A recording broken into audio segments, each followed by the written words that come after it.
Hello everyone, hope you are good and be happy always. Once again, welcome to Shachi's Academy, and today we'll discuss long run cost output relationships. What is long run? A period where you can change the scale of plant, where you can vary all the factors of production is long run in your business. It is very important for planning your business for the long run, because whenever you start your business, you're not starting your business for 1 or 2 weeks or 1 or 2 months or 1 or 2 years, but for long run, for your sons, for your daughters, and for your grandchildren as well. So whenever a business is being started, it is being started for a long run, so that your offsprings can also benefit from that. So long run costs are very important for every type of business. So let's discuss that here. Long run cost output relationship. In the long run, all factors of production become variable because you can change any factor. In short run, you may not have money to expand your plant, to install a new plant, to buy new machines, but in long run, you can acquire loans. You can take loans from banks, you can take loan from your kinship, from your relatives, from your friend, or you can just accumulate your salary or whatever income you have in the long run, and then you can start a new business or install a new plant or buy a new machine as well. So what is there in long run? That every type of factor of production becomes variable. Then a firm can adjust its size and plant capacity to meet the changed demand.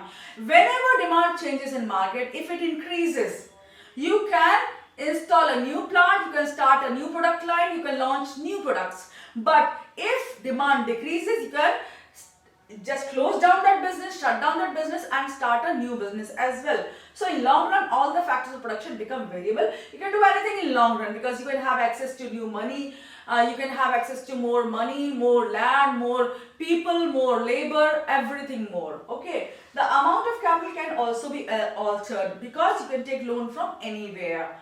Since no factor of production remains fixed in the long run, the firm has no fixed cost in the long run. So fixed costs are absent in long run.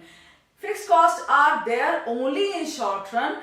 Whenever there is an MCQ in your BBA, MBA, or any other competitive exam, if they ask you what is the nature of fixed cost in long run, what you will answer? There are no fixed costs in the long run. There are only variable costs, because every factor of production becomes variable. Then long run costs are called planning cost because you use them for planning your business for future and for your own life and for your future generations as well. So these are known as planning costs. You install a new plant, you start a new business, anything you can expand, anything you can do.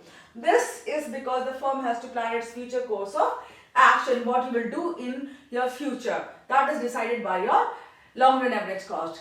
The firm has to choose from a wide range of the existing plant, install a new plant, change the management style as well. So they can change management style, they can start a new plant, expand the ongoing plant, etc. The firm will decide on those courses of actions which present the optimal expansion of output in the long run. What is optimal expansion? Where your cost is minimum and your profit is maximum. Where is your profit maximum? Where cost is minimum. Why? Because profit is equal to revenue minus cost. And when cost become higher, your profit margin decreases. So what you need to do is produce up till that limit of output where your cost becomes minimum. If your cost starts rising, stop production there. The long run cost curves shall be subject to law of returns to scale, as the law of production may undergo change in this period. So law of returns to scale is what is the scale of your plant and what is its revenue accruing to you. So if your long run, in your long run your plant has increased, and if your costs are decreasing and your profits are increasing, that means it is increasing returns to scale. That means if you increase the scale of your plant, you will incur more profits, you will get more profits. But in long run, if your cost is increasing and if your profits are declining, that means you are operating under decreasing returns to scale. So these scales of returns we will discuss in later chapter. Right now it will be affected by returns to scale. We need to discuss that. Then long run average cost curve. Long run average cost curve is the average cost per unit of output when the entrepreneur has time to vary all the factors of production. So what is long run average cost? It is the average cost per unit of output in long run when all the factors of production are variable. It is this definition is similar to definition of your average cost, short run average cost. Here only long run is added is instead of your short run. So you can just copy your definition from short run average cost curve and just write the long run over here. Then when the entrepreneur has time to vary all the factors of production so that he has the most profitable size of the plant. What is the most profitable size? Where costs are minimum, and the best proportion of fixed and variable factors for the any given output are there. So what is the best proportion of fixed and variable factors? See, if there is a machine and it requires one technician and 3 workers, okay, so that requires 4 units of labor. But if you are employing only 2 laborers over there, so that machine will not operate up till maximum capacity or at optimal level. But if you are employing 4 people on that machine, that means it requires 4 people and you are employing 4 people, that means it is optimal or your best proportion of fixed and variable factors for any given output. What here, labor was your variable factor and machine is your fixed factor. So combination of machine and labor should be done in a manner where it is optimal. Requirement should be fulfilled. Okay, then this is your curve. This is the bigger line. The thicker line is your long run average cost curve, and in this line, within this, there are short run average cost curve, many short run average cost curves. And this P point here, your average cost, short run average cost as well as long run average cost is minimum, and this is optimal level of scale operation of plant. Optimal level of output is here. Here a firm will have maximum profit. Okay, and here the cost is minimum and revenue is, you are getting the revenue and the cost is minimum and the profits are maximum over here. So every firm will try to operate at this level and they won't increase their production after that. Why? Because here costs have started increasing. See this curve, this is moving upward because here costs will increase, and up till here the costs are this much only, and after that costs are increasing. See here, okay, the costs are increasing. That means a firm will operate, any reasonable firm will operate up till this level only and produce true level of output as per its requirement, okay, where its SAC and LAC are same, okay, and minimum point. Then long run marginal cost. Long run marginal cost is defined at the additional cost of producing an extra unit of the output in the long run. So additional cost of producing any single unit of any commodity is what? In long run is your long run average cost. Just like we studied that additional cost of producing any one commodity or single commodity in short run is short run average cost. In the same manner, long run average marginal cost is also there. So here long run marginal cost is what? It is additional cost of producing any single unit of any commodity. Average cost is found by dividing total cost by total production, and your marginal cost is just the additional cost, and you can find it out by subtracting your long run average cost. Long run marginal cost curve. Here we can derive your long run marginal cost curve from LAC and SAC. Here you can see the last graph is there, LAC is there, and 3 SACs are there. You can see SAC 1, SAC 2, this is SAC 2, and this is SAC 3 here. From here it is SAC 3, this is SAC 3. So take a screenshot of this graph, and now we will discuss MC. So here marginal cost is there, marginal cost 1 is there, marginal cost 2 is there, and marginal cost 3 is there. And what does marginal cost do? It intersects your average cost curve from beneath the average cost curve. So here it is intersecting your average cost curve from beneath it, from below your average cost curve, and here it is intersecting both SAC and LAC. So this is your LAC here and this is your SAC over here. So it is intersecting your both of them. So what is happening over here? It is intersecting both of them, and here the point is here. Now here it is intersecting, and here you get the point over here by drawing this tangent. Then again here at SAC also it is intersecting your SAC, MC2 is intersecting, and here at MC3 is intersecting your SAC3. So what we will do, we will join these points, we'll draw a line beneath that, then again we drop a tangent, and again we drop a tangent from here, and we will join these points of tangency, intersection points 1, 2 and 3, and we will join them and found your LMC curve. So from your SEC curve and from your LAC curve, we have found your LMC curve. Okay, so here we will draw some SAC curves. SAC 1, then SAC 2, that is short-term average cost 2 for time period 2. Then we have third time period, and we have third SAC 3, and then we have SAC 4, and we have then SAC 5. Okay, we have 5 short and average cost curves, and now we will draw a bigger curve to envelop or to cover or to contain all these short and average cost curves. And how we can do that? We will be doing it by drawing a curve that will encompass or contain all these short and average cost curves. Okay, slowly you draw a curve, a bigger curve, okay, by touching all of them. Here there is some touching we can draw again. Okay, now here what we can do now is there we can derive LAC now. So this bigger curve is your LAC. This is so simple, you can draw it. Okay, so just you have to draw SACs, 5 or 4 or 5 SACs, and then by joining all these SACs you can derive an LAC. Then how to derive LMC, that is long run marginal cost curve. For marginal cost, what you need to do, you need to see the points of tangency where these SACs touch this LAC. So here it is touching, so we will drop a line from this, we will drop a perpendicular here on your x-axis, then again here the line of this is the point of tangency between SAC2 and LAC, and again we will drop a line over here. We have dropped a line. Then again this is point of tangency, it is touching,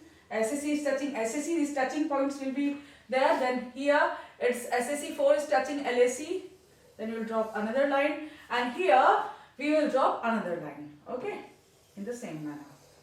Done? Now we will intersect SACs now by their short-term marginal cost curve, SMCs. Okay, where does they intersect? At the minimum point, and here we will draw their MCs. This is SMC1, or you can simply call it MC1, and then we have your MC2 at the minimum point, MC2, then we have MC3 intersecting SAC3, then we have MC4 intersecting your SAC4, MC4, and then we have MC5 intersecting your SAC5, and here it is there now, MC5. Now what we can do is that we will see at what points these lines or a line dropped from points of tangency are touching your or intersecting your this MC. Here this is the point, then again this is the point, then again this is the point. Here all are joining. Then here what we will do, here we can see that this MC is apart from this line. So what we will do, we will extend this line upwards. Okay, like this. We have got the point over here, and then again we will extend a line from here, and this is the point over here. Okay, here it is. Then what we can do, we can join all these points now.